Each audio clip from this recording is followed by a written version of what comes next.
there! Thanks for tuning into Duck Bricks. I'm Chris, aka the Brick Archivist, and today we have yet another episode of Construction Conversations. This time our main topic is going to be on Big Bang themes and how they shape Hey, you can't call it that anymore. Who said that? Down here, buddy. Remember when in a few videos ago you turned yourself into a minifig and plopped yourself in Christmas Village? Well, I escaped and I'm here now to tell you. You can't call your show Construction Conversations anymore. Why not? What do you mean? I mean, you just said this episode is on the Big Bang themes, and as far as I know, there hasn't been a Big Bang construction theme since Bionicle 01. Does Hero Factory count? No, not even close. No, okay. Oh, well, let's try this again. Hey, I'm Chris. Thank you for tuning into Duck Bricks, and welcome to a new episode of a new series called Brick Breakdown, which is totally different from Construction Conversations, except for the fact that it has the same recurring guest, Lego David, but we're not talking about construction this time. This time we are talking about the three main Big Bang themes, of course starting off with Lego Ninjago, then Chima and Nexonites, and even a little bit of Monkey Kid, which is a pseudo Big Bang theme as well. We will be discussing Lego's strategy, both short and long term, for Big Bang themes, and if it needs to change. I'd be curious to hear your thoughts in the comments down below, but without further ado, let's get into the discussion. Of course, this formula really started with Ninjago in 2011. It was supposed to be replaced by Chima in 2013, but still lived on past it, and eventually the latest one that we've gotten is Nexonites, and arguably Monkey Kid could be considered a Big Bang action theme as well, except for the fact that its distribution strategy is a little bit different. I'm still not clear as to whether or not it was only supposed to be released in China until the whole debacle with the Lego not releasing international exclusives type thing. So that one's a little bit debatable, but in terms of the other ones, Nexonites, Chima, and Ninjago are the big three Big Bang action themes that Lego has attempted to varying success, and I'd be very curious to hear your thoughts on exactly what Lego's strategy is with these themes. In my opinion, I feel like there is a fundamental misunderstanding with how to manage and operate these themes, and I'm actually going to be going into this in a separate video later on in the future, but I'm curious to hear kind of what you think about this first. I absolutely agree. So one of my main problems with Lego's current original themes right now is that all of them that have been, like all the Big Bang themes in the past 5 years have been more or less Ninjago clones, basically. Like Chima, as much as I love Chima and I'm a huge fan of it, because I'm gonna be honest, I actually prefer the Chima sets over the Ninjago sets. I just find them a lot more interesting because, I mean, yeah, we can talk about the story, but I think the Chima sets are superior to most of the average Ninjago sets, I'll say. Like, not the D2C like Ninjago City ones, just the casual Ninjago sets, like the vehicles, you know what I'm talking about? I would say I would agree with you if you compared the sets that came out at the same time. I think today's Ninjago sets have improved a lot, but if you look at I'd agree, a 2013 or 2014 Chima set is arguably much better than anything that came out for Ninjago in 2013, 2014. I do like Chima. It's actually, I think it's a great theme, but the main problem with it was that is the Big Bang theme formula that Lego has been using ever since Ninjago's success. So they try to basically emulate its success by repeating exactly what Ninjago did.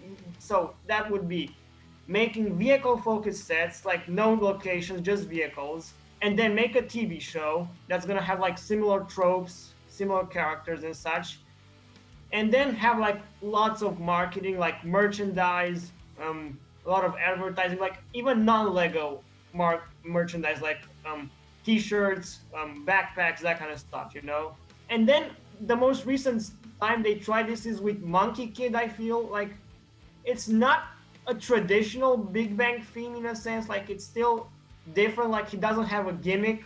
It's different, but still kind of the same formula, if you get what I'm trying to say. I agree with that, and kind of going back to my initial point about Lego not understanding how to handle these themes, I think that you've kind of said it exactly. A lot of what they've done is just trying to recapture Ninjago's success. And I mean, with the recent World Builder, it literally says in the description, help us come up with the next Ninjago. And I feel like Lego doesn't quite understand what made Ninjago so popular in the first place. And I think that a lot of that was actually it was kind of a lightning in a bottle type thing. I don't think Ninjago should have turned out as well as it did if not for the writers, Kevin and Dan Hageman, where Lego got very lucky and got writers who knew what they were doing, who actually were established television show writers. I mean, they're doing Star Trek, they're doing their own kind of action adventure shows, and they tapped them to write their basically a 45-minute commercial for a set line. And that one 45-minute commercial, the pilot episodes, was so popular that they ordered a full series and it just ballooned from there. But now, every time Lego tried to do something like this, I mean, Chima had 22 minutes an episode, they had pretty much the same size as a Ninjago season, but then you get to the voice acting and the writing, and it's just significantly worse than Ninjago. The quality just isn't there for the storyline. And I think that's what really hurt Chima in the end, was the story was really just not quite there. It wasn't as good as Ninjago's writing. And then you get to Nexo Knights, and for whatever reason, despite using some of the voice cast of Ninjago, animated by the same studio, whatnot, it was a significant drop in quality for the writing, especially with the fact that they really had to force the gimmick of scanning shields into there. If you haven't seen the Nexo Knights show, literally every single episode, and yes, they did change it up a little bit in the final season, but the very first season, every single episode, the Knights have some sort of a problem, and then at almost the exact same point in every episode, near the end of it, they shoot their shields up into the sky and a Nexo power is shot down and downloaded, and they immediately easily vaporize the bad guys with one hit. And it removed completely any sense of stakes or danger in the entire show. Essentially what the show went on to do was just mostly became a parody of different things. I mean, they did a James Bond parody episode. They made fun of stuff that Ninjago does in one episode. They did all sorts of things, but it was never a show that took itself seriously. And it just simply wasn't entertaining enough to be enjoyed just for being goofy and for being kind of out there in terms of the comedy and drama. And while Chima did relatively well and actually did last throughout its original planned 3 years, Nexo Knights got its show canceled partway through its run, and that one really did not do well for Lego. And that kind of caused them to change things up, both with Ninjago and other Big Bang themes. I mean, we got Ninjago reducing their episode runtime to 10 minutes instead of 22, which is a very controversial choice. They've managed to kind of pull it off in season 13, although seasons 11 and 12 were pretty rough. And now Monkey Kid has the same exact formula of the 10-minute episode, which I've seen the first season of Monkey Kid. It's alright, it's better than Nexo Knights, but it's no Ninjago, I can say that right now, and I really would be surprised if Monkey Kid lasts beyond the 3 years that it has planned, just because they just don't have that strong of a writing team behind the scenes there. I agree. Yeah. So I think the builds are good, but one of my main problems with the Big Bang themes is that the set designs tend to get quite repetitive. Like, we get endless streams of mechs, jets, motorcycles, all that kind of stuff kind of gets annoying if you get so much of it. And all those Big Bang themes, Ninjago, Chima, Nexo Knights, and Monkey, all have all these vehicles. Instead of giving us more like location-based sets or even just more interesting looking vehicles, they just give us basically the same sets with different kind of design twists on them. Like, just compare a few sets and you'll notice that they're quite similar. I can't disagree with you there. I mean, look at Monkey Kid. People are calling it the most innovative Big Bang theme for a long time. They're doing some unique stuff, showing us stuff we've never seen before, and yet they still couldn't resist giving us the standard tank Fortrex type set in the form of the villain lair that just came out. Yeah, that looks like the Fortrex from Nexo Knights, honestly. So yeah, I agree that a few of the Monkey Kid sets do stand out, like the Bull Demon King mech and the Monkey Kid mech. I think those, and the boat, and maybe Pigsy's food truck. I feel like it's a pretty unique set, like for a Big Bang theme, but still, you could probably put that same build in like Lego Movie sets or something. So not the most unique thing out there, but still, they feel unique for a Big Bang theme. The other more vehicle-focused sets, on the other hand, I feel like they have nothing too interesting about them, especially like Iron Bull Tank or Red Sun's Inferno Truck. And that's where my biggest problem with Big Bang themes lies, is that they tend to not do anything not that unique, honestly, just repeating the same idea for sets, just with different design twists, like different color scheme or different minifigures and such.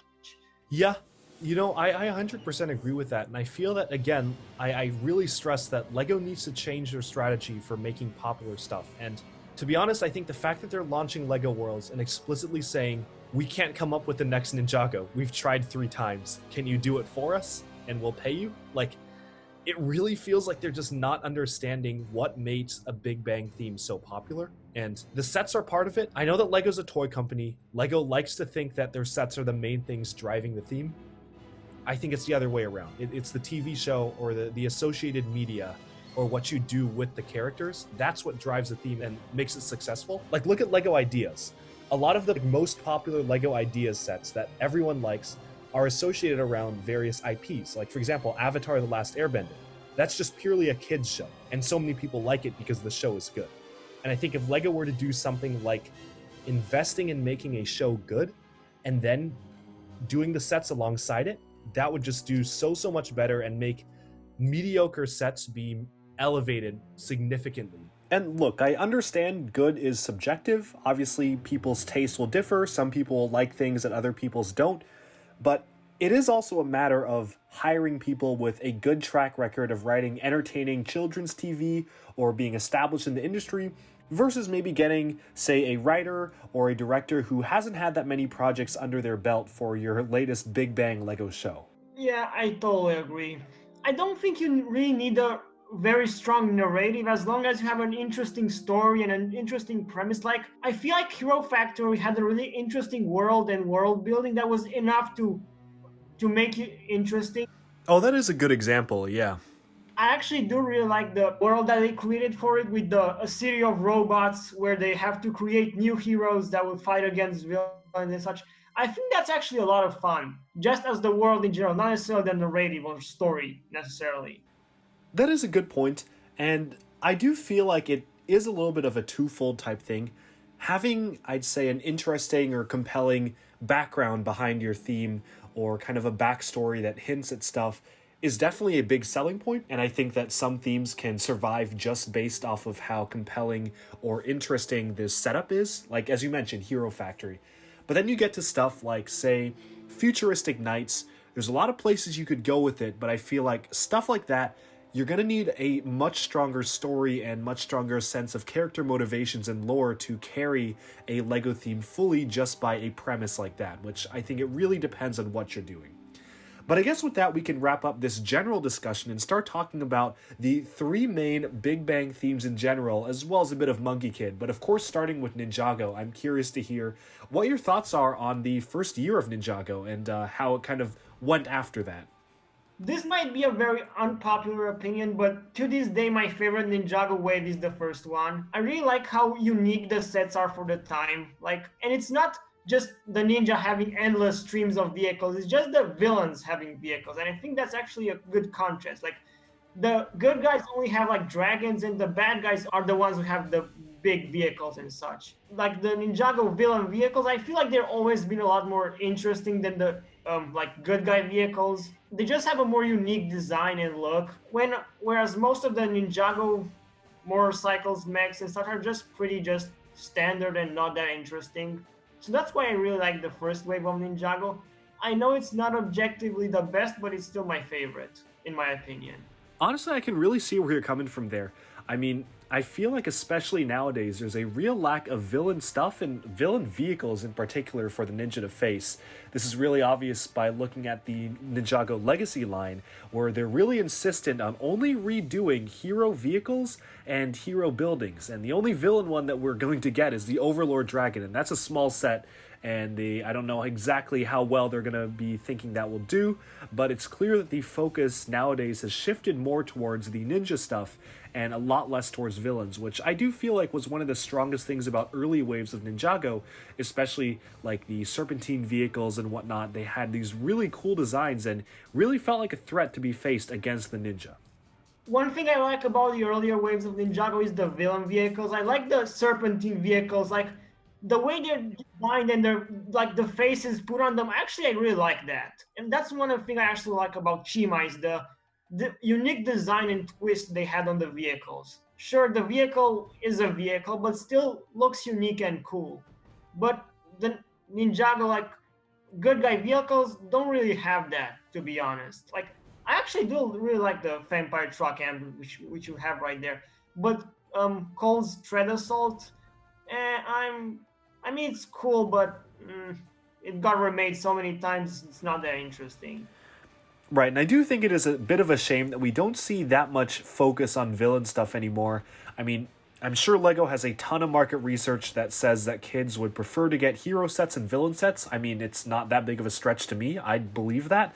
But I also feel like it is nice to have a sizable force to seem like a threat against the main heroes, at least for the kids who are wanting to play in that fashion. I understand that when kids' budgets are limited, it makes sense just psychologically that they'd want to buy a hero character set and not a villain character set, especially if it's just some villain mook vehicle or some side character villain vehicle. They'd rather prefer to have the main hero set. But then I also feel like it'd be really nice for kids who maybe can buy multiple sets and are willing to get more than one thing. They'd be able to get a big hero and a big villain to fight each other rather than 20 heroes and one like $30 to $40 villain set for them to crush. So I think it was confirmed at some point that at least for Bionicle, the heroes tended to always sell out better than the villains. I'm not sure if this also applies to Ninjago, but it did apply to Bionicle, it seems. Yeah, I believe that. I mean, honestly, I feel like it's even better for Bionicle because you get 6 heroes and 6 villains no matter what. And they're also not priced that expensively, such that you can get 1 hero and 1 villain for the price of, say, maybe 1 big Ninjago hero set. Yeah, it depends. Some of the Bionicle villains are cooler than the heroes like the Baraki. Others are kind of just goon villains like the Vaki or the Borok. When they did more unique villains like the Makura or the Baraki, I think those were significantly more popular than the Vaki or Vizorak or that kind of stuff, you know? Right, and I guess that was kind of the other thing about Bionicle.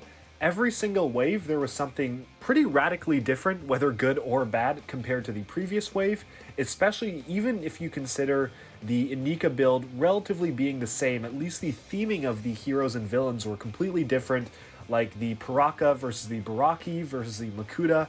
Everything kind of had their own unique visual flair and style.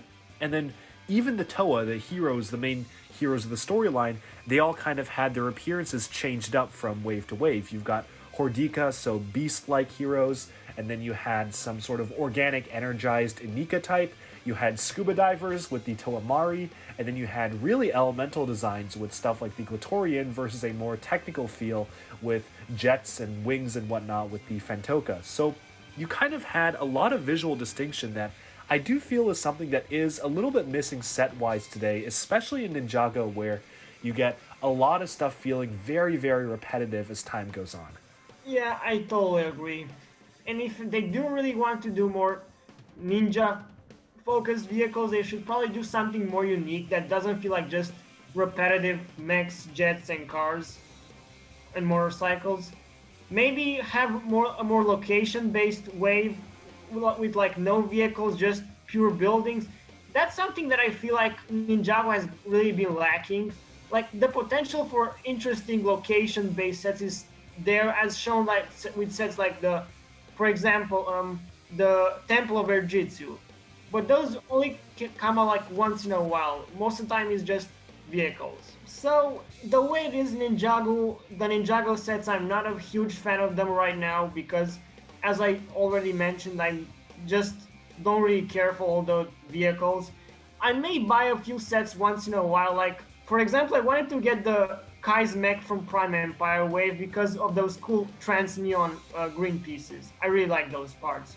They actually would fit really well in a construction mock. Oh yeah, that really would. Just like the large sword piece from the Sons of Garmadon wave, which was totally not just a CCBS big figure piece that was thrown in. I mean, yeah, that's basically straight up a CCBS piece. Don't let anyone tell you otherwise. You got that right.